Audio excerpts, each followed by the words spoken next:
Lucas, capítulo 22. A festa dos pães sem fermento, chamada Páscoa, estava se aproximando, e os chefes dos sacerdotes e mestres da lei procuravam um meio para matar Jesus. Todavia, tinham grande receio do povo. Então, Satanás entrou em Judas, chamado Iscariotes, que fora um dos 12 discípulos. E Judas dirigiu-se aos chefes dos sacerdotes e aos oficiais da guarda do templo e negociou com eles como lhes poderia entregar Jesus. A proposta muito os satisfez e acordaram em lhe dar dinheiro. Judas aceitou e ficou aguardando uma oportunidade quando a multidão não estivesse ao redor de Jesus, para então entregá-lo sem tumulto. Finalmente, chegou o dia dos pães sem fermento, no qual deveria ser sacrificado o cordeiro pascal. Então, Jesus enviou Pedro e João, recomendando: ide preparar-nos a Páscoa para que a ceiemos juntos. E eles lhe perguntaram: onde desejas que a preparemos? Ao que ele lhes orientou: ao entrardes na cidade, encontrareis um homem carregando um pote de água. Segue-o até a casa em que ele entrar e comunicareis ao proprietário da casa: o mestre manda indagar-te onde é o salão de hóspedes, no qual podereis cear a Páscoa com os meus discípulos. Então ele lhes mostrará uma ampla sala no andar superior, toda mobiliada. Ali fazei os preparativos. E, seguindo, tudo encontraram conforme Jesus lhes havia predito e prepararam a Páscoa, a última Páscoa de Jesus.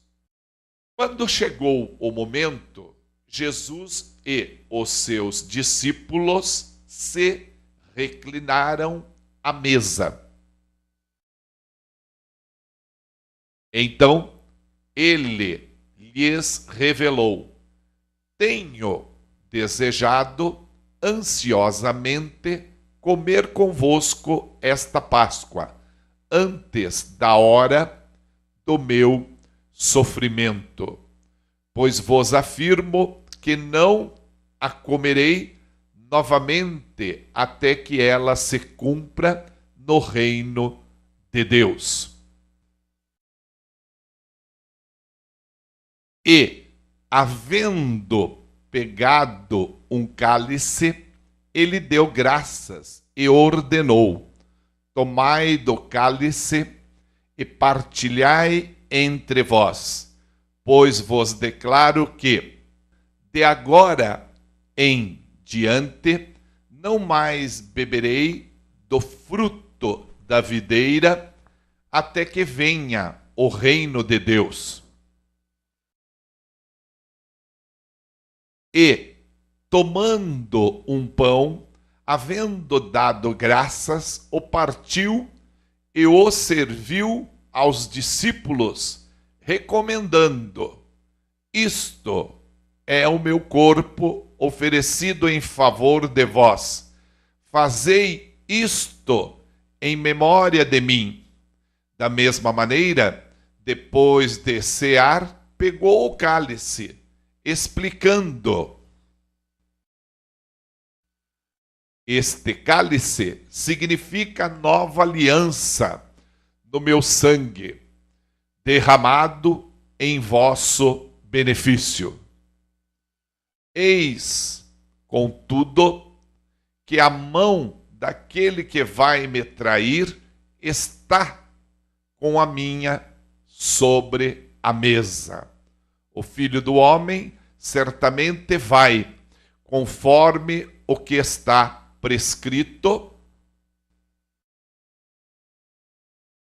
Todavia, ai daquele por intermédio de quem ele está sendo traído. A partir de então, começaram a questionar entre si quem seria entre eles o que estava para fazer isto, seja o maior como quem serve. E surgiu também uma discussão entre eles acerca de qual deles deveria ser considerado o mais importante. Mas Jesus lhes ponderou: os reis das nações são os senhores delas, e os que exercem autoridade sobre os povos são chamados de benfeitores. Entretanto, vós não sereis assim.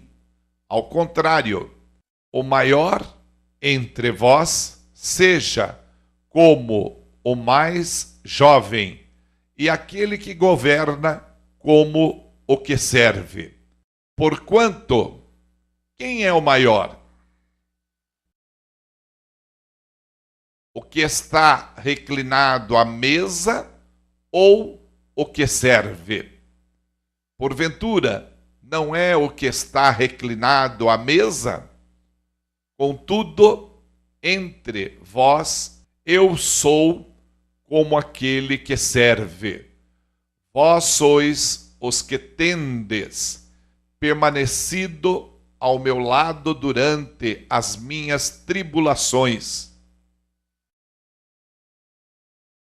Assim como meu Pai me outorgou um reino, eu o designo a vós, para que comais e bebais à minha mesa no meu reino, e vos assentareis em tronos para governar as 12 tribos de Israel. Simão, Simão, eis que Satanás já recebeu autorização para vos peneirar como trigo. Eu, entretanto, roguei por ti, para que a tua fé não se esgote. Tu, pois, quando te converteres, fortalece os teus irmãos. Mas Pedro replicou: Senhor, estou pronto a ir contigo, tanto para a prisão quanto para a morte. Contudo, predisse-lhe Jesus: asseguro-te, Pedro, que antes que o galo cante hoje, 3 vezes negarás que me conheces. Em seguida, Jesus os inquiriu: quando eu vos enviei sem bolsa, mochila de viagem e outro par de sandálias? Sentistes falta de algo? Ao que eles prontamente replicaram: de nada. Então Jesus os adverte: agora, porém, quem tem bolsa, pegue-a, assim como a mochila de viagem, e quem não tem espada, venda a própria capa e compre uma, pois vos asseguro que é necessário que se cumpra em mim o que está escrito. E ele foi contado com os transgressores. Sim, o que está escrito a meu respeito está para se cumprir. Então os discípulos afirmaram: Senhor, eis aqui 2 espadas. Mas Jesus lhes exortou: é o bastante. E, retirando-se, seguiu, como de costume, para o Monte das Oliveiras. E os discípulos o acompanharam. Chegando ao lugar, Jesus lhes instruiu: orai para que não venhais a cair em tentação. Então ele se afastou deles à distância de um tiro de pedra, ajoelhou-se e começou a orar: Pai, se queres, afasta de mim este cálice. Entretanto, não seja feita a minha vontade, mas o que tu desejas. Foi então que apareceu-lhe um anjo do céu que o encorajava, e em grande agonia orava ainda mais intensamente. E aconteceu que seu suor se transformou em gotas de sangue caindo sobre a terra. Assim que se levantou da oração e voltou à presença dos discípulos, os encontrou adormecidos, exaustos de tristeza, e exortou-lhes: por que estáis dormindo? Levantai-vos e orai, para que não venhais a cair em tentação. Enquanto ele ainda falava, chegou uma multidão seguindo a Judas, um dos 12. Este se aproximou de Jesus para saudá-lo com um beijo. Jesus, no entanto, lhe arguiu: Judas, por meio de um ósculo, estás traindo o Filho do Homem? Ao perceberem o que se sucederia, os que estavam com Jesus lhe propuseram: Senhor, devemos atacá-los à espada? E um deles feriu o servo do sumo sacerdote, decepando-lhe a orelha direita. Contudo, Jesus interveio e ordenou: deixai-os, basta. E tocando a orelha do homem, ele o curou. Então, voltando-se Jesus para os chefes dos sacerdotes, os oficiais da guarda do templo e os líderes do povo que haviam chegado para prendê-lo, inquiriu-lhes: viestes contra mim com espadas e varas, como se eu tivesse liderando uma rebelião? Todos os dias eu estive convosco no templo, e não estendestes as mãos contra mim. Contudo, esta é a vossa hora, quando as trevas dominam. Então prenderam a Jesus e levaram e o fizeram entrar na casa do sumo sacerdote.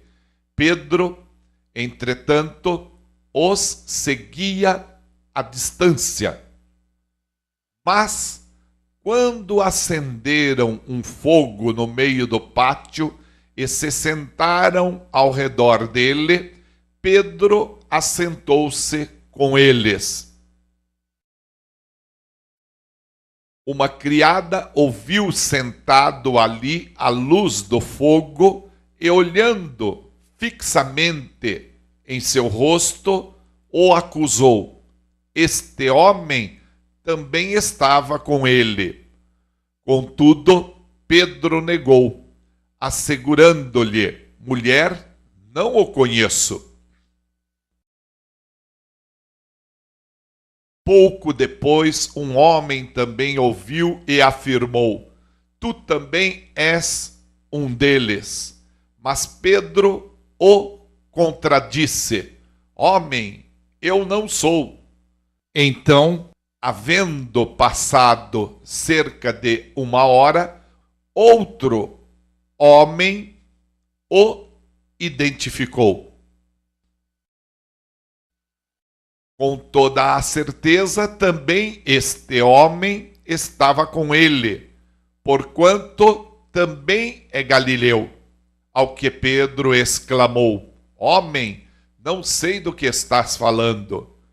E falava ele ainda quando o galo cantou.